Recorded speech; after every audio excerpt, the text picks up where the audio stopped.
Marcos 13, 28 a 30. Eu vou ler e os irmãos acompanhem com atenção. Aprendei, pois, a parábola da figueira. Quando já os seus ramos se renovam e as folhas brotam, sabeis que está próximo o verão. Assim também vós, quando virdes acontecer todas estas coisas, sabei que está próximo às portas. Em verdade vos digo que não passará esta geração sem que tudo isso aconteça. Vamos orar? Senhor nosso Deus, eu quero lhe agradecer pela palavra lida durante todo esse culto e por essa palavra agora que vamos meditar nela. Tem sido, ó Deus, desafiador aprender pela boa teologia bíblica, pela analogia da fé, isto é, a palavra interpretando a palavra, este sermão profético.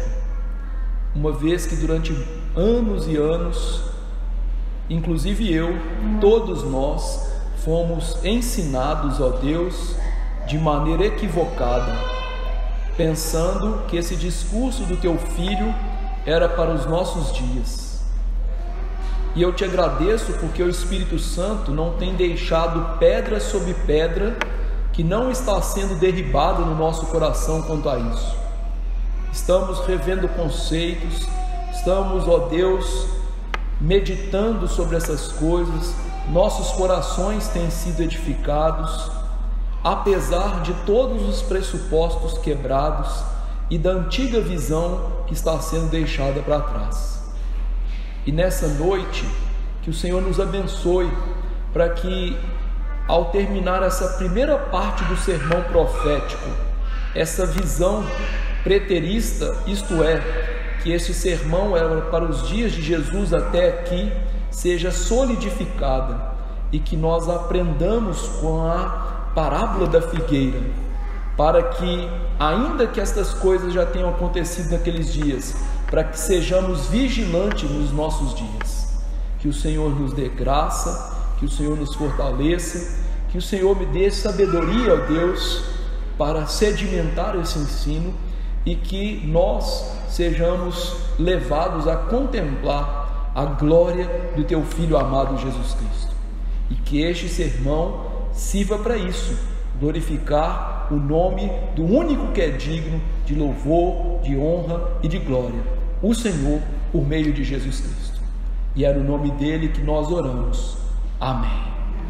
Meus irmãos queridos, nós estamos chegando ao fim, graças a Deus, da primeira parte do sermão profético, daquela que fala sobre o fim do templo e de Jerusalém. Os dois próximos sermões vão falar da volta gloriosa de Jesus, sim, no último dia. Marcos separa para nós poucos versículos para falar sobre isso, dos versos 31 ao 37. Mas no Evangelho de Mateus, nós temos um capítulo inteiro para falar sobre isso, que é o capítulo 25 de Mateus. E o que marca essa divisão? O texto que nós vamos meditar nele aqui hoje, que é a parábola da figueira e a sua lição. E esse texto, mais uma vez, nós vamos precisar daqueles dois princípios que nós estamos ficando craques neles em relação à interpretação da Bíblia. Quais são esses dois princípios? O contexto vai determinar o sentido das coisas. Lembre-se que lá no começo dessas exposições eu até brinquei, né? O que é necessário para a gente aprender e interpretar bem a Bíblia? 3 coisas: contexto, contexto, contexto. Só que durante essa jornada eu lancei outra pedra angular na interpretação bíblica, que é a Escritura interpreta a Escritura. Isso é, nós não devemos, para descobrir o significado da Bíblia, interpretá-la como se ela tivesse caído do céu no século 20 e 21, séculos que nós estamos vivendo. O Novo Testamento foi escrito no primeiro século, por isso nós temos que compreendê-lo à luz daquele século. Um exemplo rápido para você entender: quando João chama Jesus de o Cordeiro de Deus, os ouvintes daquela época tinham uma ideia bem clara do que ele queria dizer com cordeiro, que não tem nada a ver com a ideia dos nossos dias, um animalzinho doce, carinhoso, amável, lindo, não é mesmo? Branquinho. Jesus não foi comparado a um cordeiro por causa da sua personalidade. Jesus foi comparado como um cordeiro porque ele era o sacrifício que tiraria o pecado do mundo, apontando para o cordeiro pascal. Como que eu sei isso? Porque a própria Bíblia diz, e porque eu estou lendo a Bíblia à luz do primeiro século. Então, para ler a Bíblia, nós não podemos abrir os noticiários: lua rosa está chegando, veja, Jesus está voltando. Não é abrindo o Estadão, o Estado de Minas, o New York Times, que nós vamos interpretar a Bíblia. Nós vamos interpretar a Bíblia examinando a Bíblia pela própria Bíblia, para entender o seu significado. E nós temos feito isso até aqui, e hoje não vai ser diferente, porque Jesus vai contar uma parábola encerrando a primeira parte do sermão profético. E veja que essa parábola está diretamente ligada com a cultura dos discípulos e com a maneira dos judeus verem as coisas e interpretarem as coisas, que é a parábola da figueira. E o que Jesus quer ensinar com esta parábola? Jesus quer que seus discípulos sejam hábeis em discernir o tempo, porque o juízo viria na geração deles. E aquele juízo apontava para o reino de Deus que chegou. Então Jesus queria ensinar para eles essas verdades. Eles deveriam ser hábeis para discernir os tempos, porque o juízo viria na geração deles, e o juízo apontava para a chegada do reino. Vamos ver estas verdades nesses 3 versículos que vamos meditar neles. Verso 28 diz: aprendei, pois, a parábola da figueira. Quando já os seus ramos se renovam e as folhas brotam, sabeis que está próximo o verão. Veja que a primeira coisa que Jesus diz aqui é uma ordem para os discípulos: aprendei. Com isso, meus irmãos, Jesus chama esses homens a gravarem essa lição grandiosa que é dada no sermão profético. Nós podemos dizer que essa ordem de Jesus com a parábola é a aplicação da primeira parte do sermão. É como se Jesus estivesse fazendo como um pregador moderno, aplicando tudo aquilo que ele havia dito através de uma vívida ilustração. Ele vai ilustrar. Sabe quando o seu pastor está aqui no púlpito e diz: deixa eu ilustrar isso para vocês, e eu faço uma analogia, algo que vai fazer vocês entenderem aquela verdade espiritual profunda de maneira mais simples? É exatamente isso que Jesus está fazendo. De maneira muito simples, vívida, ele está tentando gravar aquelas lições espirituais profundas de maneira simplificada no coração dos discípulos. E esse é o propósito, porque o sermão profético, como nós vimos até aqui, é um sermão difícil, tem muitos detalhes, é um sermão de cumprimento histórico daqueles dias, e que nós temos aprendido que infelizmente os discípulos tinham dificuldade de entender muitas coisas que Jesus ensinava e fazia. É por isso que durante todo o doutrinamento de Jesus, nós já vimos isso no capítulo 4 de Marcos, Jesus ensinava para os discípulos através de parábolas, porque era a maneira mais fácil dele ensinar para crianças espirituais as verdades profundas. Não é assim que a gente ensina as coisas para as nossas crianças? A gente conta a história do Chapeuzinho Vermelho, e aí a gente vai lá, a moral da história é essa. Ou seja, você ensina coisas profundas através de coisas simplificadas. Jesus aqui então está fazendo isso, e veja que ele usa uma árvore muito conhecida dos seus dias e típica da sua região, a figueira, que Jesus anteriormente já havia usado como lição objeto da nação judaica, quando Jesus amaldiçoou aquela figueira, dizendo que nunca mais ninguém comeria fruto dela. Jesus usou a figueira como lição objeto da nação judaica. Aqui ele não está representando a nação judaica, mas ele usa essa mesma árvore que os discípulos conheciam e que dias antes ele já havia feito algo com essa árvore para chamar a atenção deles. E veja então que ele fala aqui da árvore com uma precisão, como se ele fosse aqui alguém que lidava com o campo, mas de algo muito comum dos seus dias. Ele diz que aquela árvore aponta para uma lição espiritual importante. Como? A árvore da figueira no inverno, ela caía todas as suas folhas e parecia que todo o vigor dela tinha ido embora.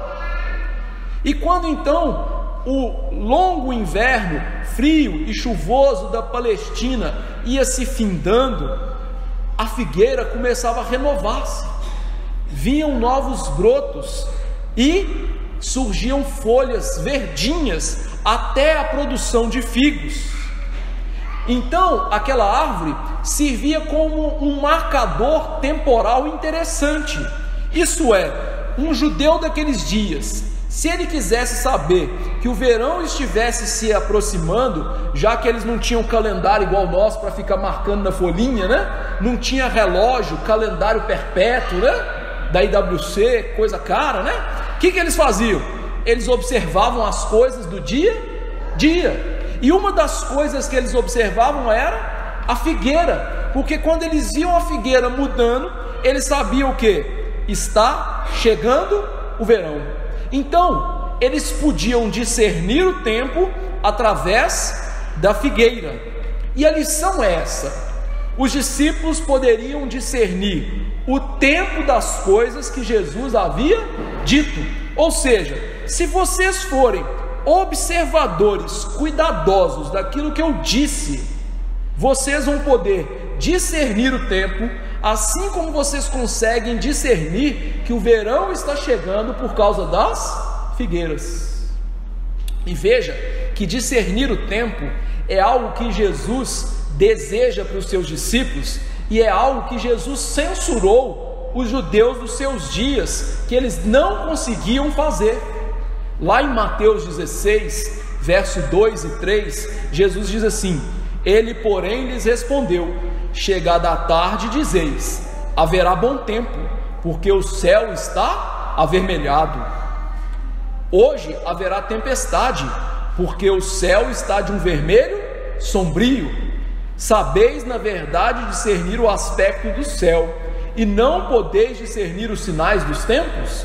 Lá em Mateus 16, Jesus usa isso para criticar os judeus dos seus dias, que eles não estavam conseguindo discernir o que estava acontecendo de maneira clara na frente deles. O que? O Messias tinha chegado, e eles continuavam pedindo um sinal. Dá um sinal para a gente, para mostrar que você é o Messias. E aí ele vai e fala: vocês conseguem olhar para o céu e falar: ó, amanhã não vai chover. Vocês conseguem olhar para o céu e ver que ele está avermelhado, sombrio, e falar: amanhã vai chover. E vocês olham para aquilo que eu estou fazendo, curando pessoas, levantando coxos, ressuscitando pessoas, expulsando demônios, pregando o evangelho para os pobres, e vocês não conseguem entender as coisas?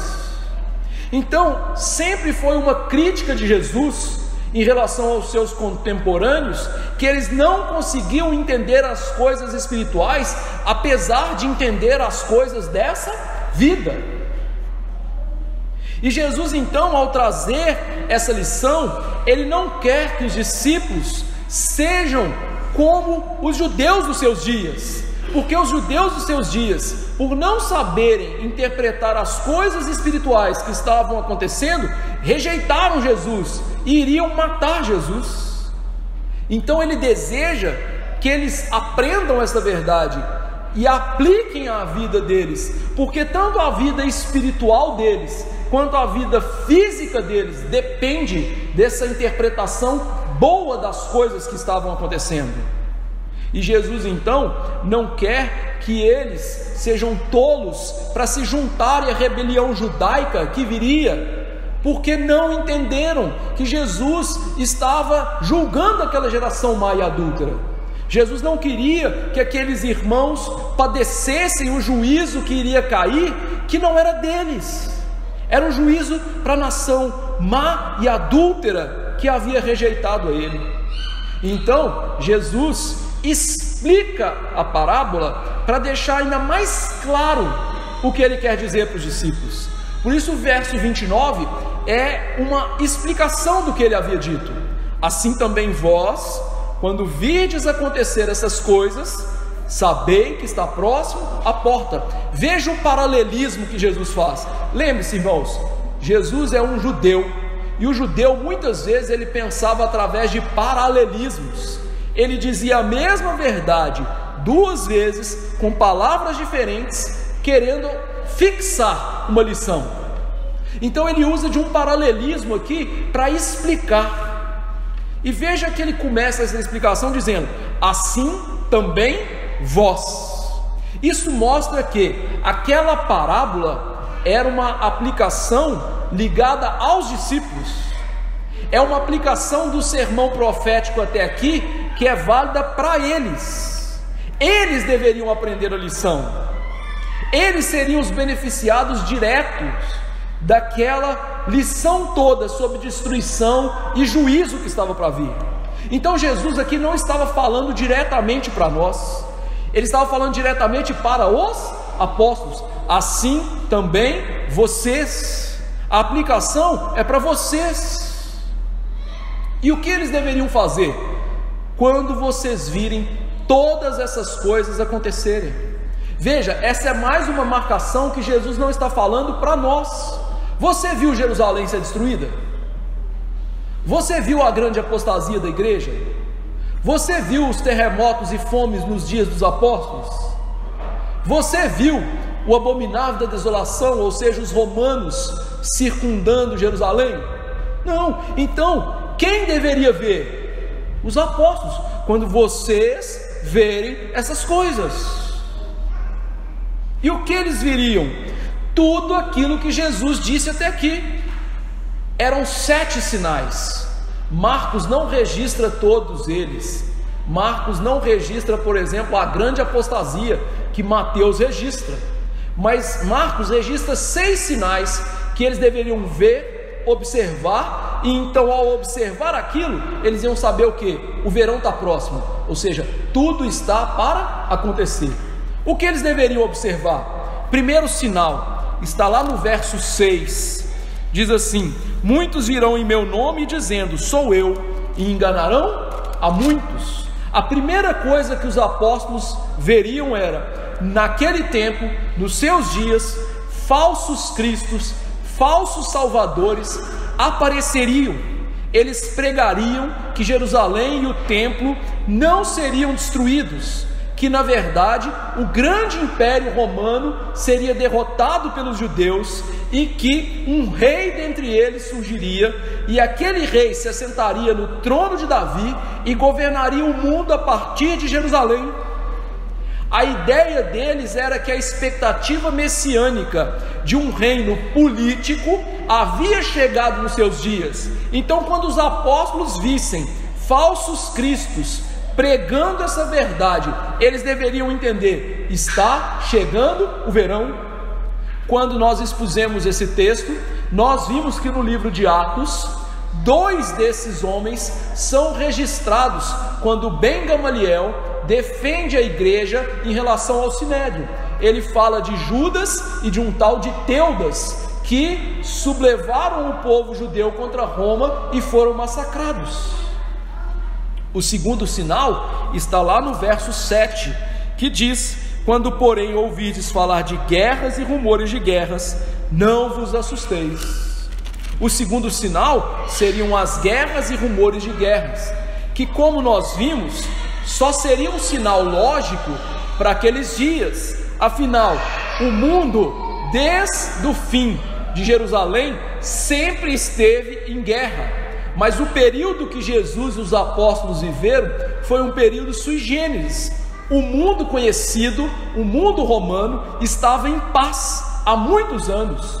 O imperador, meu xará, Otávio Augusto, se tornou um governante capaz e pacificou o Império Romano, trazendo aquilo que os historiadores chamam de Pax Romana. E não havia guerra no Império Romano. Os adversários haviam sido conquistados e o mundo conhecido deles estava em paz durante muito tempo. Mas quando aquela paz fosse cessada, houvesse guerras internas com os romanos e guerras externas com outros povos, que nós vimos à época desse sermão, nós poderíamos entender, ou seja, os discípulos, que aquilo que estava falando Jesus estava para acontecer, ou seja, a guerra chegaria até as portas de Jerusalém. Ele saberia então que o próximo povo que os romanos vão publicar uma guerra será os judeus. O terceiro sinal, no verso 8, diz: porque se levantará nação contra nação e reino contra reino, haverá terremotos em vários lugares, também fomes. Estas coisas são os princípios das dores. Veja então que Jesus fala de várias catástrofes naturais, terremotos e grande fome. Curiosamente, o livro de Atos dos Apóstolos registra estas duas coisas.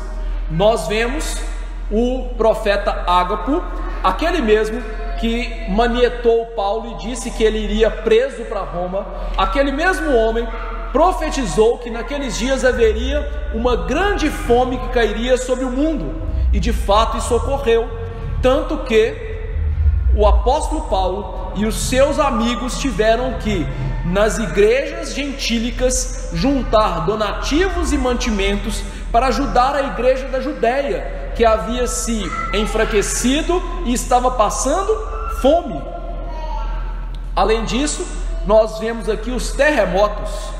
Também o livro de Atos nos registra 2 terremotos, quando os apóstolos foram impedidos pelo sinédrio de pregar, e eles oraram citando o Salmo 2, houve um terremoto nos seus dias.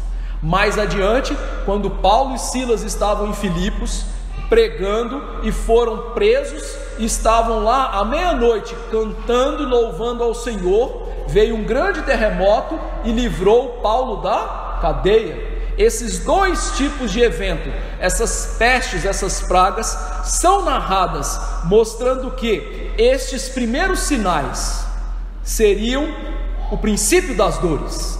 Ou seja, os apóstolos poderiam entender que Jerusalém estava como uma mulher grávida, começando a dar à luz.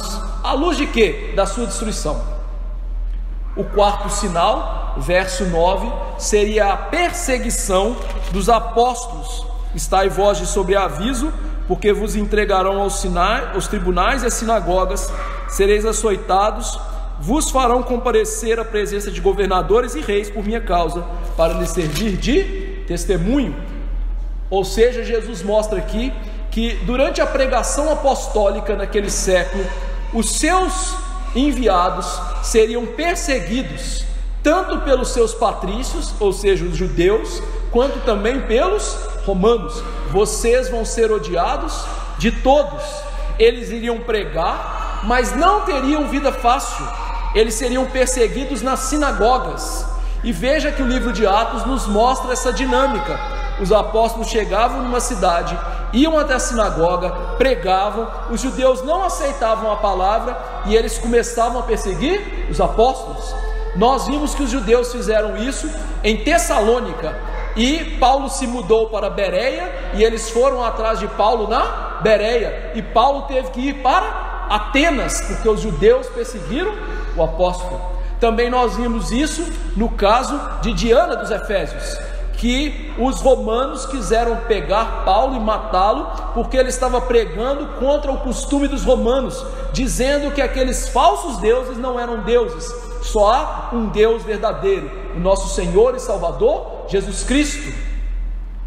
Então, o livro de Atos nos registra esta grande verdade. Os apóstolos iam pregando e sendo perseguidos e odiados de todos, judeus e gentios. A única perseguição que o livro de Atos não fala dela com detalhes é a perseguição de Nero, quando Roma foi queimada e só o bairro dos cristãos e judeus ficou intacto, e ele então usou os cristãos como bode expiatório e os matou em profusão, se cumprindo mais esse sinal. O quinto sinal está no verso 10: é necessário que o evangelho seja pregado a todas as nações. O sinal de que Jerusalém seria destruída é que a pregação apostólica iria avançar pelo reino ou o império romano, que os apóstolos teriam um grande sucesso ao pregar aos gentios. Todo aquele mundo romano seria então apresentado ao evangelho, e de fato isso aconteceu. Nós, à época da exposição desse texto, nós lemos lá em Colossenses capítulo 1, verso 5, verso 6 e depois o verso 11, que Paulo havia dito que a pregação aconteceu em todo mundo, porque a palavra mundo ali é a palavra império romano, e não mundo, nações do globo terrestre. Ou seja, todo o império romano ouviu o evangelho através dos apóstolos e de Paulo e dos seus amigos pregadores. Todo aquele império ouviu o toque de trombeta da palavra do Senhor por meio da pregação apostólica. Todo mundo ouviu o evangelho naqueles dias. O sexto sinal seria então um marcador definitivo para a destruição de Jerusalém do templo, que está lá no verso 14: quando pois vides o abominável da desolação, situado onde não deve estar, quem lê entenda, então os que estiverem na Judéia fujam para os montes. Lá em Lucas 21, verso 20, Lucas interpreta para nós o que é o abominável da desolação. Lá em Lucas 21, 20, ele diz que o abominável da desolação são os exércitos romanos que cercaram Roma. Então, qual seria o último sinal que Jerusalém estaria para ser destruída e que eles poderiam observar? O exército romano iria sitiar Jerusalém para destruir aquela nação. Jesus então mostra que estes sinais seriam claros para os apóstolos, que aquela geração má e adúltera seria aniquilada.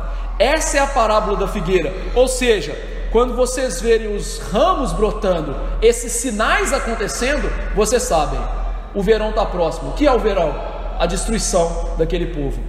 E aí Marcos então nos mostra uma coisa. Ele diz o seguinte: quando tudo isso acontecer, sabei que está próximo às portas. O que está próximo às portas? Escritura interpreta Escritura, não é? Abra a Bíblia comigo em Lucas 21, 31. Eu quero incutir isso em vocês aprenderem a ler a Bíblia pela Bíblia, e não a Bíblia pelo jornal. Lucas 21, 31. O que estaria próximo? Lucas interpreta para a gente.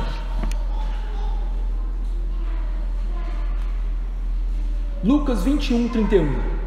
Diz assim: assim também, quando virdes acontecer essas coisas, sabei que está próximo o reino. Ele interpretou a Bíblia para a gente, olha.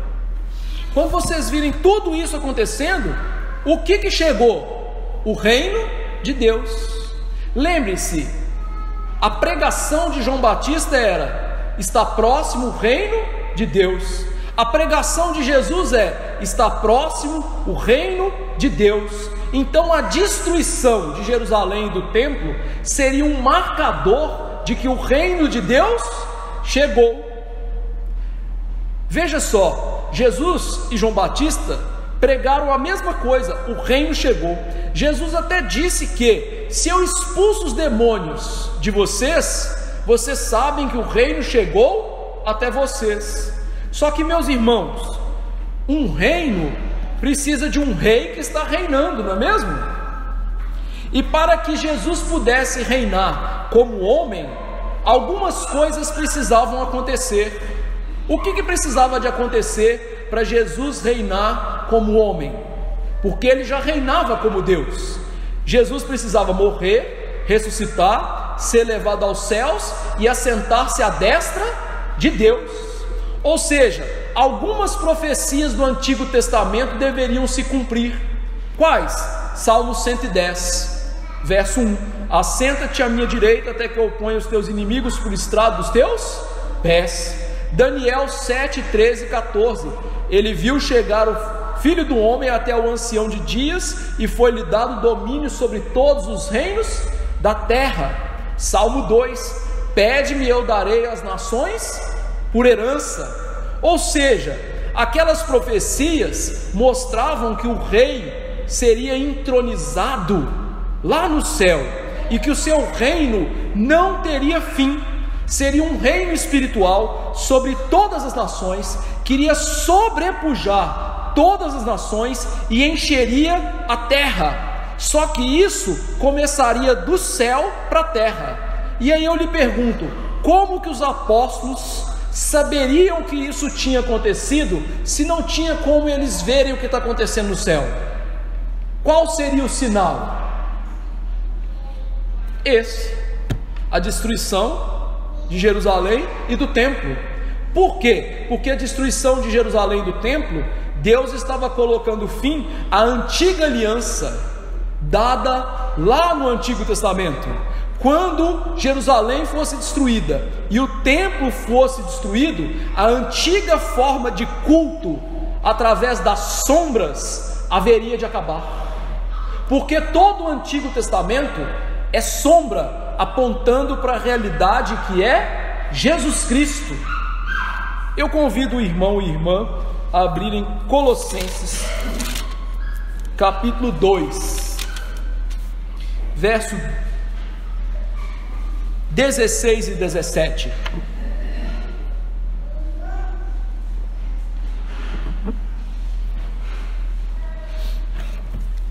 Diz assim: ninguém, pois, vos julgue por causa de comida e bebida, ou dia de festa, ou lua nova, ou sábados, porque tudo isso tem sido sombra das coisas que haviam de vir, porém o corpo é de Cristo. Paulo está mostrando que aqueles irmãos em Colossos não precisavam seguir as cerimônias do Antigo Testamento, porque elas eram sombras e o corpo é Cristo. Paulo está aqui usando uma analogia para nós entendermos a realidade espiritual da proclamação do Evangelho e a chegada do reino de Jesus Cristo. Qual é essa analogia? Imagine, meu irmão, que você me convide para ir até a sua casa e você marca o horário quando o sol está no poente. Então o sol no poente, ele bate às minhas costas, se você estiver com a casa voltada, óbvio, para o oeste, e a minha sombra é projetada para onde? Para a frente. Então quando você abre a porta da sua casa para receber o pastor para tomar um cafezinho, quem entra primeiro? A sombra. E depois entra o que do pastor? O corpo. É isso que Paulo está falando. Então aquelas leis, elas não precisavam mais ser vivenciadas, porque chegou a realidade que é Cristo, o corpo. E como que Deus ia mostrar isso de maneira cabal? Ele ia mostrar isso acabando com o culto nos moldes do Antigo Testamento, com uma adoração ali centralizada em Jerusalém, e também com uma mediação do pacto pelo povo judeu. Como o próprio Jesus disse, ele passaria o seu reino a um povo, uma nação, a igreja, que daria o seu respectivo fruto. Jesus ia governar o mundo dos céus e ele então regeria as nações com cetro de ferro, e isso seria visível quando as nações fossem alcançadas pelo Evangelho, e aquele povo apóstata fosse julgado. Então os apóstolos entenderiam o que? Jesus está no céu, Jesus está reinando, agora o reino vai espalhar pelas nações, e então Cristo vai conquistar as nações da terra. Por isso que a última ordem que Jesus deu aos discípulos foi o que? Ide por todo o mundo, façam discípulos, e vocês vão fazer o que? Batizar as nações, porque o reino chegou. Quando isso ia acontecer? O reino vai chegar nos nossos dias? Não. Verso 30: em verdade vos digo que não passará essa geração sem que tudo isso se aconteça. Jesus começa esse versículo com essa expressão, em verdade, que lá no texto original está amém. A gente costuma falar amém depois que a gente fez o que? Orou, não é? Jesus não, ele começou a sua fala com amém, mostrando que o que eu vou falar para vocês aqui é algo muito sério, solene, e Jesus toma aqui emprestada a forma como Deus falava lá no Antigo Testamento para o seu povo, amém, amém. E essa expressão então era do gosto de Jesus para ensinamentos solenes e que apontavam sobretudo para a identidade dele como profeta, sacerdote e rei, e como Deus que está falando com eles. Então, ao começar esta frase com amém, ele está mostrando que a fala minha está cheia de peso, cheia de autoridade. Aquilo que eu falo para vocês é seguro, isso realmente vocês podem acreditar. E ele diz o que? Tudo isso vai acontecer nessa geração. Irmão, tudo isso, ele não falou tudo menos aquilo, não tem uma exceção aí. Ou seja, tudo que ele falou até aqui aconteceria naquela geração. A pergunta que nós temos que responder é: que geração? Muitos vão responder essa pergunta dizendo o seguinte: Jesus aqui usou geração para falar do povo judeu, ou seja, todas essas coisas vão acontecer enquanto o povo judeu existir. Outros vão dizer o seguinte: a palavra geração aqui indica um tipo de pessoas, ou seja, aqueles escribas e fariseus que são maus e contrários ao reino de Deus. Só que o que Jesus quis dizer não foi isso. O que Jesus quis dizer, e aqui o meu trabalho é mostrar para vocês, é que tudo aconteceria no espaço de 40 anos, uma geração segundo os judeus, e que isso é um marcador temporal, que aquela geração receberia o juízo por conta do crime nefasto de ter rejeitado e matado Jesus. Então essa geração que Jesus está falando é a geração, sim, dos apóstolos, é aquela geração que sofreria o juízo. Veja, a primeira coisa que a gente pode fazer para entender isso, de maneira simples, o próprio português, Jesus falou o que? Esta geração, e não aquela geração. Se ele tivesse falado de uma outra geração, o pronome demonstrativo não seria esse, seria aquele. Isso é português. Não é assim que você faz? Quando você quer falar para algo que está, digamos, próximo, algo que tem a ver com você ali naquele momento, você usa este. Não é assim? Então Jesus usou esta geração e não aquela geração. Além disso, nós temos inúmeras outras passagens nos evangelhos que Jesus usa esta mesma expressão, esta geração, para falar dos dias dos apóstolos e para aquelas pessoas que viviam nos dias dos apóstolos. Por exemplo, em Mateus 23, 24 a 36, Jesus diz o seguinte: por isso, eis que vos envio profetas, sábios e escribas, a uns matareis e crucificareis, a outros açoitareis nas vossas sinagogas e perseguireis de cidade em cidade, para que sobre vós recaia todo o sangue do justo derramado sobre a terra, desde o sangue do justo Abel até o sangue de Zacarias, filho de Baraquias, a quem matastes entre o santuário e o altar. Em verdade vos digo que todas essas coisas hão de vir sobre a presente geração. É a mesma expressão grega, esta geração. E veja, Jesus está falando de juízo que cairia sobre eles, e que todas estas coisas, igualzinho ele está falando agora, parece que é um copia e cola do versículo, não é? Além disso, nós temos inúmeras outras passagens. O autor David Chilton, ele diz assim: coloco todas as referências a título de desafio, que Jesus sempre usou esta geração da maneira como ele fala para os apóstolos.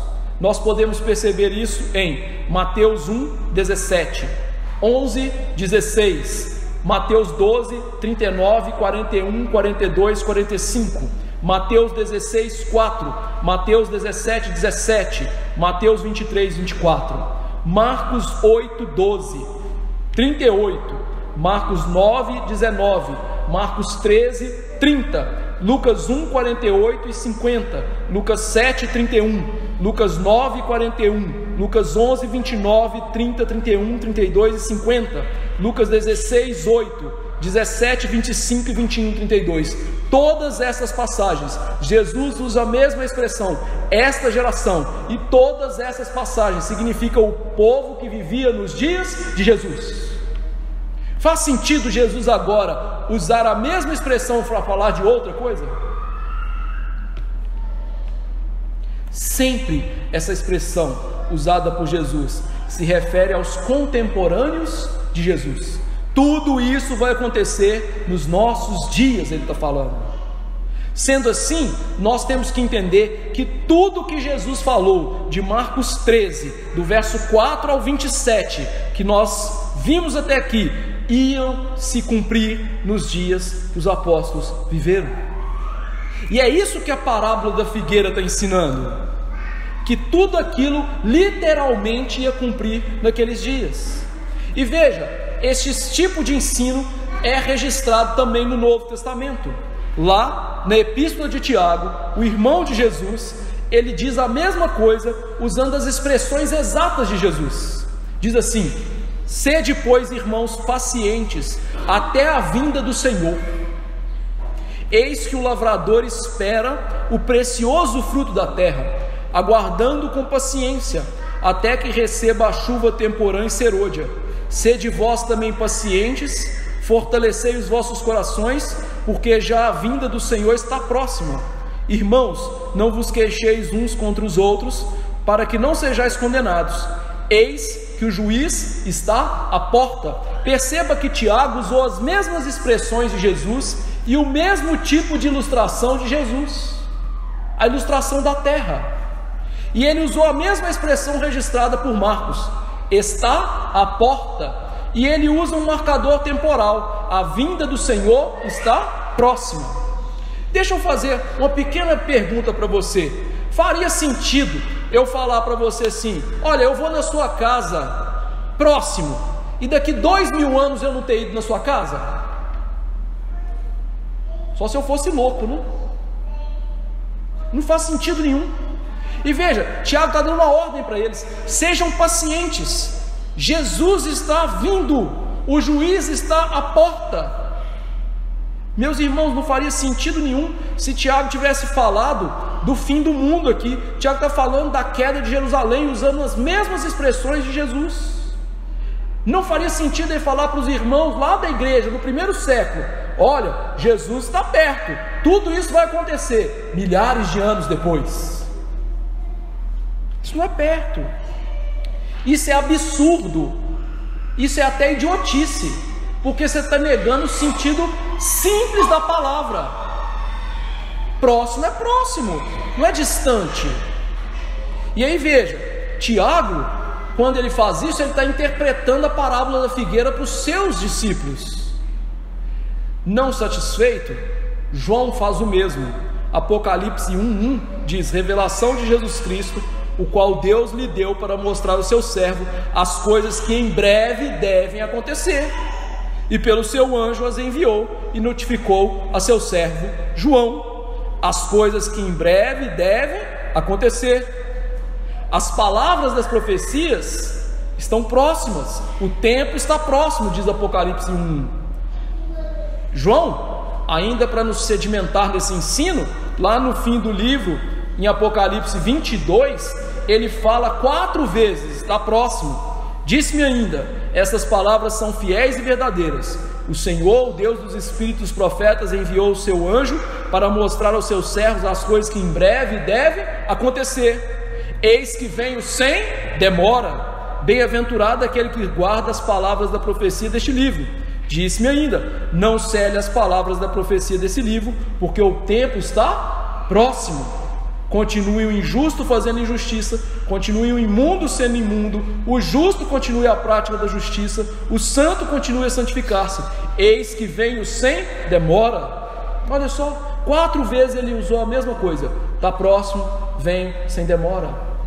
Não satisfeito, lá em Apocalipse 3:11 diz: venho sem demora, conserva o que tens, para que ninguém tome a tua coroa. Ou seja, Jesus está falando para as igrejas do primeiro século que o juízo sobre Jerusalém, ou seja, a vinda dele em glória sobre as nuvens dos céus, estava próximo de acontecer. Venho sem demora, está próximo. É claro que aquele texto estava falando de uma perspectiva humana de tempo, porque tem gente que vai falar assim: ah, mas para Deus um dia é como 1000 anos, e 1000 anos como um dia. É, para Deus, mas ele não está falando no tempo dele, que nem existe, porque Deus é um ser eterno e atemporal. Ele está falando do tempo nosso, porque não faria sentido ele usar sinais para falar de algo em relação a ele, sendo que Deus não vive no tempo. Isso prova então o quê? O tempo que ele está falando é da perspectiva humana. Se Jesus estivesse falando do tempo de Deus, ele não ia falar de sinais nenhuma, porque isso ia ser irrelevante.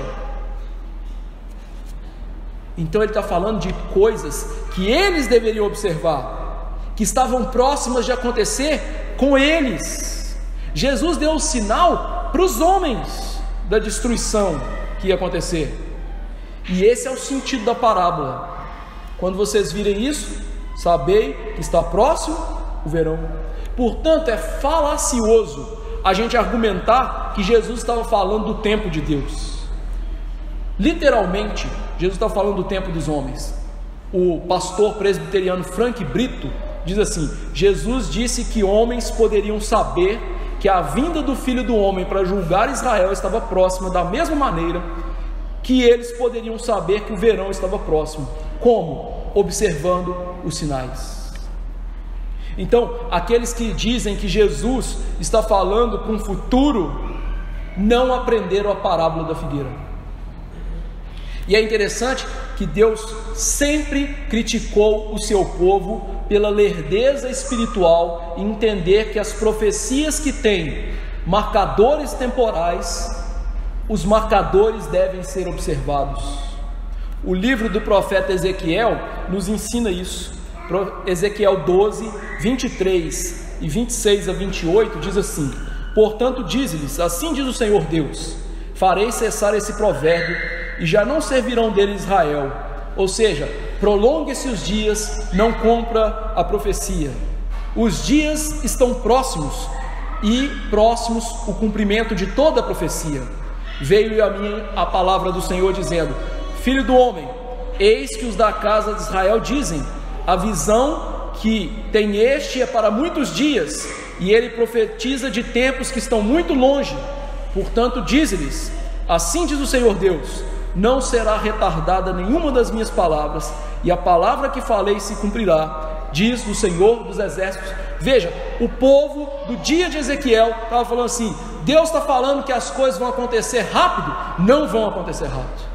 Vão acontecer nos nossos dias? Não vão. Ele está falando que ele vai julgar a nossa geração? Não vai.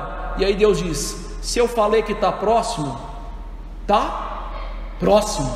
Vocês não entenderam, não? Então, Jesus aqui está falando para eles: está próximo, daqui 2000 anos, está próximo. Então, quando ele diz os dias estão próximos, isso vai acontecer nos seus dias, ele está exatamente falando para os dias dos apóstolos. E veja o paralelismo que nós temos entre Ezequiel e Jesus. Quando Ezequiel pregou esse texto que nós lemos, Ezequiel estava falando para uma geração má e adúltera que receberia o juízo nos seus dias. Quando Jesus falou essas coisas, ele estava falando para uma geração má e adúltera que receberia o juízo nos seus dias, cumprindo-se então as Escrituras. O que a parábola nos ensina então? Qual é a grande lição dela? Indicadores temporais de profecias não podem ser relativizados. Quando Deus falou que é próximo, é próximo. Quando Deus falou não vai ser agora, não vai ser agora. E aí eu quero fazer um paralelo com o livro de Daniel. O livro de Daniel, o Senhor diz para ele o que? Cele as profecias desse livro, porque isso vai acontecer muito tempo depois. Apocalipse termina com o Senhor falando: não cele as profecias desse livro, porque está próximo de acontecer, mostrando que aquilo era o juízo sobre Jerusalém e sobre o templo que haveria de cair.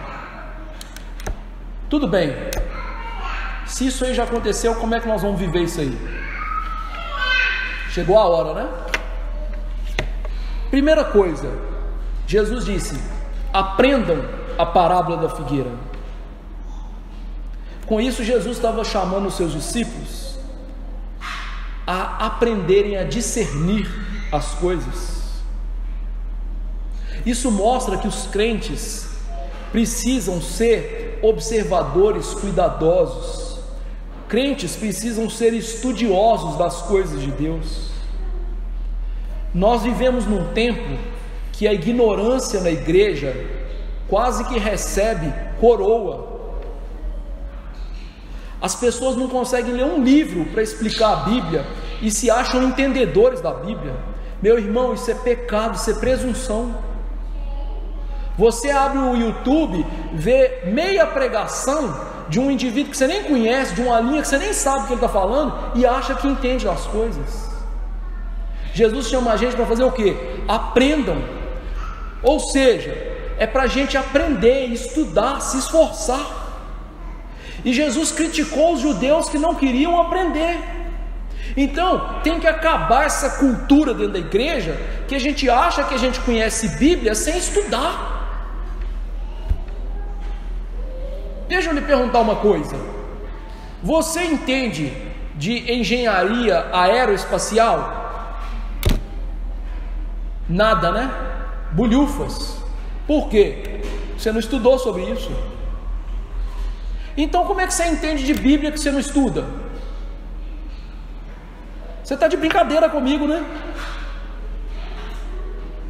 Então, querido irmão, esse sermão chama a gente para quê? Para gastar tempo aprofundando nessas coisas. Isso é necessário. E veja, Jesus chamou os discípulos a discernir os sinais dos tempos. Eu vou discernir o sinal do tempo para você. Nós vivemos uma geração mimada, tola, ignorante das coisas de Deus, preguiçosa, que não trabalha para o Senhor, que está faltando avivamento e arrependimento na igreja. Esse é o sinal dos nossos tempos. Nós lemos hoje aqui sobre o quarto mandamento, não lemos? Vocês estão vivendo isso aqui? Não, e nem consegue ver que não está vivendo. Geração que não consegue discernir as coisas. Segunda aplicação: tenham cuidado para não cair no mesmo erro dos judeus. Contemple a igreja, contemple o mundo à sua volta, observe o que está acontecendo. Primeiro, que a gente pode observar de positivo: o trabalho missionário avança. Gente, tem gente sendo salvo em países que odeiam o Evangelho, mostrando então o que? Jesus está assim no céu, o Filho do Homem reina, o reino expande, ele tem autoridade sobre as nações. Mas também a gente tem que observar que o mundo está enganando as igrejas hoje com o relativismo. Ah não, eu sigo Jesus do meu jeito, esse aí é o jeito do pastor. Não tem jeito do pastor esse é o jeito, tem o jeito da Bíblia, que é o jeito de Deus. E o mundo está enganando as pessoas assim. A minha igreja é do meu jeito. Se essa igreja fosse minha, ela seria do meu jeito, mas ela não é minha, ela é de Jesus. Então tem que ser do jeito de quem? De Jesus. Então cuidado com esse relativismo. Observe o que está acontecendo na igreja. Terceira aplicação. Jesus mostrou claramente que aquilo que ia acontecer, aconteceria dentro de 40 anos. E de fato essas coisas se cumpriram. E é por isso que nós podemos confiar nas palavras de Jesus. Se Jesus falasse comigo assim, eu vou vir em breve, e passasse 2000 anos ele não viesse, não seria uma palavra confiável. Afinal, imagina uma pessoa que está em dívida com você, está devendo R$500 para você, e você está precisando do dinheiro, e essa pessoa fala assim, eu pago semana que vem. Chega semana que vem e não paga. Eu pago mês que vem. Chega mês que vem e não paga. Ah, eu pago no ano que vem. Chega ano que vem e não paga. Você confia nessa pessoa? Então como é que você vai confiar em Jesus se Jesus falou, está próximo e não chegou? É porque tem que ter acontecido para você confiar nele. Então o fato de a gente entender que essas coisas aconteceram, mostra para nós que Jesus é confiável. E aí mostra o que? Todas as palavras de Jesus sobre a nossa salvação e sobre o juízo do mundo, elas também vão acontecer.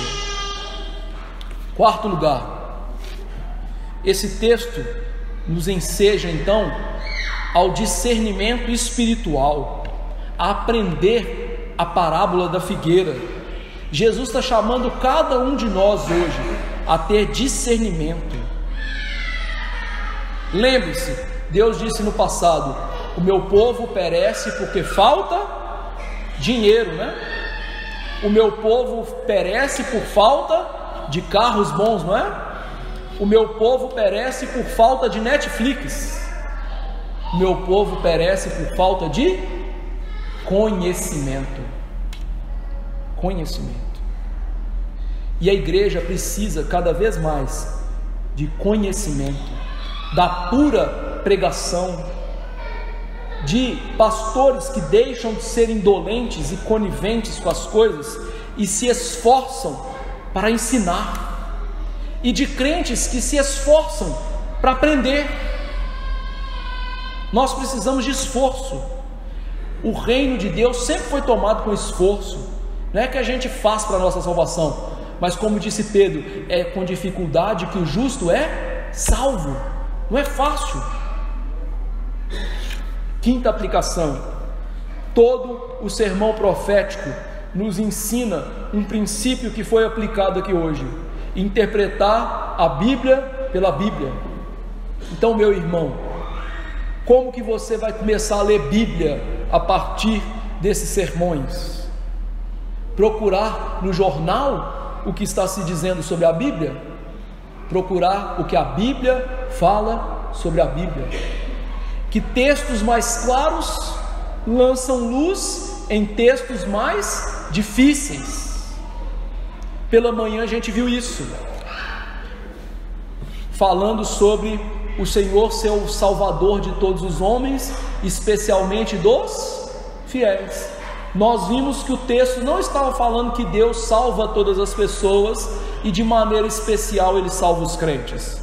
Nós vimos que a Bíblia, interpretando a Bíblia, e uma boa exegese mostra que Paulo estava dizendo em 1 Timóteo 4,10, que Deus sustenta todos os homens, e especialmente os crentes. Mas isso a gente aprendeu fazendo o quê? Examinando a Bíblia pela Bíblia. E é assim que a gente tem que ler Bíblia. Leia a Bíblia dessa maneira. Sexta aplicação. Jesus mandou os discípulos verem os sinais dos tempos. Só que Jesus não mandou os discípulos serem guiados pelos sinais dos tempos. Olha que coisa interessante. Ele disse: olhem e aprendam. vão discernir, mas ele não mandou assim: sigam os sinais dos tempos. Por que eu estou dizendo isso? Porque paira sobre a igreja dos nossos dias uma cultura de nós sermos guiados pelas coisas que estão acontecendo. Isso é muito comum em igrejas pentecostais e neopentecostais, não é? O sujeito está lá, né? Quero casar. Ô Senhor, primeira mulher de vermelho que passar na rua eu vou casar. E aí, se passar uma banguela, meu amigo, ele não é a primeira, mas se passar uma mulher de 1,70 m, loura, de olho azul, né? Corpo escultural, ele fala: é essa, Senhor. E não é. Ela é crente, ela lê Bíblia, ela ora, ela é fiel a Jesus? Não, a Bíblia nunca chamou a gente para ser conduzido pela providência. A Bíblia chama a gente para ser conduzido pela Bíblia. Ela é a única regra de fé e prática. Ela é instrução para nós. Como disse Paulo a Timóteo, que são as sagradas letras que podem nos tornar sábios para a salvação em Cristo Jesus, meu irmão. Por isso que os reformados falavam: sola escritura, é a Bíblia, é a Bíblia. Não é a nossa ideia, não é a providência. Nós temos que ser guiados pela Bíblia. Precisamos aprender isso. Sétima aplicação: o juízo temporário de Jesus sobre os judeus e os seus muitos sinais que precediam aquele evento apontam para nós, para a volta de Jesus, mas de uma maneira diferente. Como nós vamos ver nos próximos sermões, a volta de Jesus não haverá sinais. Jesus não vai dar sinais que ele está vindo. Por isso a Bíblia diz que ele vai vir como ladrão. E por isso, um dos grandes pecados da igreja é a indolência, é a falta de vigilância. Daí Jesus começar daqui em diante, no sermão de Marcos e em todo o capítulo 25 de Mateus, mandar eles constantemente: vigie, vigie, vigie. Por quê? O grande pecado da igreja dos nossos dias é não saber vigiar. O grande inimigo da igreja seria a própria igreja, indolente, preguiçosa. Por isso, aponta para o juízo final, mas de uma maneira diferente, nos mostrando que nós devemos estar preparados. Será como ladrão. E aí, você está preparado? Se fosse hoje, se fosse encontrar com Jesus hoje, você está preparado? Ou você está vivendo uma vida cristã medíocre, sem obediência, e acha que você está indo para o céu? Nós estamos estudando na quinta-feira o arrependimento para a vida. Como a gente começou a ver, o arrependimento para a vida é em todas as coisas. Se você, irmã, não gosta de submeter ao seu marido e acha que você está indo para o céu, você está enganada. Se você, marido, não exerce sua responsabilidade de fazer culto doméstico, sua mulher, com seus filhos, ensinar a Bíblia em casa, e você acha que você está indo para o céu, você está enganado. O arrependimento é em todas as coisas. Não existe meio obediência. Ou é obediência ou não é. Oitava aplicação: esse sermão profético tem sido para mim uma grande lição. Em primeiro lugar, de humildade.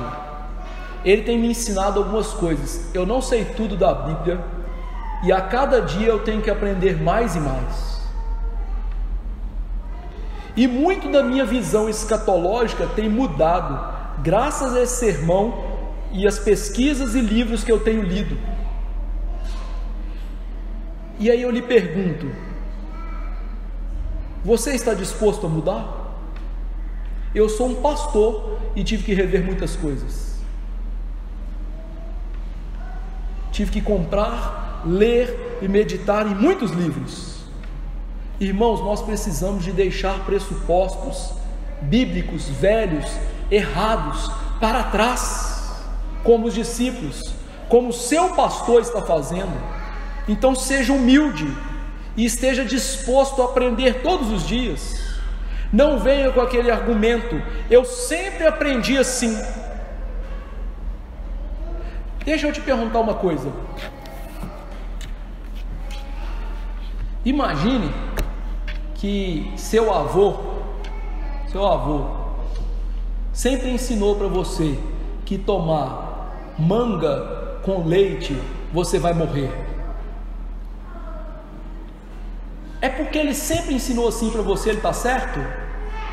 Quantas vezes eu já tomei manga com leite e não morri? Então não é porque as coisas são sempre assim que elas estão certas. E a gente tem que ver o que é certo e aprender e mudar e ser humilde. O problema é que a humildade está difícil hoje, né? As pessoas não querem mudar, né? As pessoas não querem deixar aquilo que elas aprenderam de errado para trás. Seja humilde. E a nona aplicação é uma aplicação conclusiva. A parábola da figueira conclui a primeira parte do sermão profético, que nós demonstramos até aqui, que fala não sobre o fim do mundo, mas sobre a inauguração do reino de Cristo, com um grande sinal, o juízo temporário de Jerusalém e do templo. Na próxima semana nós vamos ver aquilo que fala sobre o fim do mundo, ver que Jesus nos chamou para vigiar acerca da sua volta, e que Deus nos abençoe nessa jornada daqui para frente, porque eu tenho certeza que muitos conceitos meus e seus vão ter que mudar também. Que Deus nos ajude. Vamos nos colocar de pé e orar, suplicando a graça do Senhor sobre as nossas vidas. Meu Senhor, eu quero te agradecer, ó Deus, por essa jornada até aqui no sermão profético. Foram centenas de quilômetros de estrada esburacada, de dificuldades para chegar até aqui, mas nós chegamos até aqui e nós aprendemos com acurácia, não graças a mim, mas graças ao Senhor, que deu sabedoria a servos maiores e melhores do que eu, e me deu graça de explicar, e os teus filhos de ouvir com paciência todas essas coisas. Eu te agradeço, ó Deus, porque o Senhor tem nos dado graça de ver as coisas por um ângulo diferente, melhor, acurado, bíblico. E eu te agradeço porque o Senhor tem nos dado humildade de deixar para trás nossa velha opinião das coisas, para uma opinião bíblica, correta, verdadeira.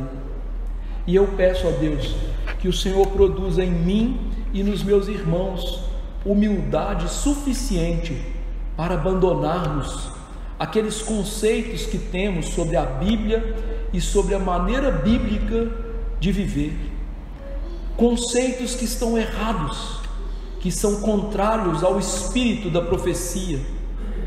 Que o Senhor nos dê humildade, Deus, de olhar para tudo que temos feito de indolência, de ignorância, e nos arrependermos, porque o sacrifício de Cristo também cobre o nosso pecado de ignorância.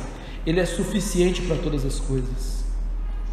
Ele também cobre a nossa indolência, a nossa falta de vontade de aprender, mas que o Senhor gere em nós verdadeiro arrependimento, que nós deixemos esses pecados para trás, que nós, ó Deus, pelo Teu Espírito e pela ação da palavra, sejamos animados a aprender, não só a parábola da figueira e o sermão profético, mas toda a Escritura. Que nós, ó Deus, aprendamos a gastar recursos financeiros em aprendizado da Bíblia, comprando boas Bíblias de estudo, bons livros, e lendo, e deixando para trás, ó Deus, aquilo que não convém ao Senhor. E que isso aconteça não só comigo, com os meus irmãos, mas com a Tua igreja. Igreja, Deus, tão fraca, relativista, psicologizada, mimada, ignorante. Estamos perecendo porque falta conhecimento. Ah, Senhor, venha visitar-nos com reforma e avivamento.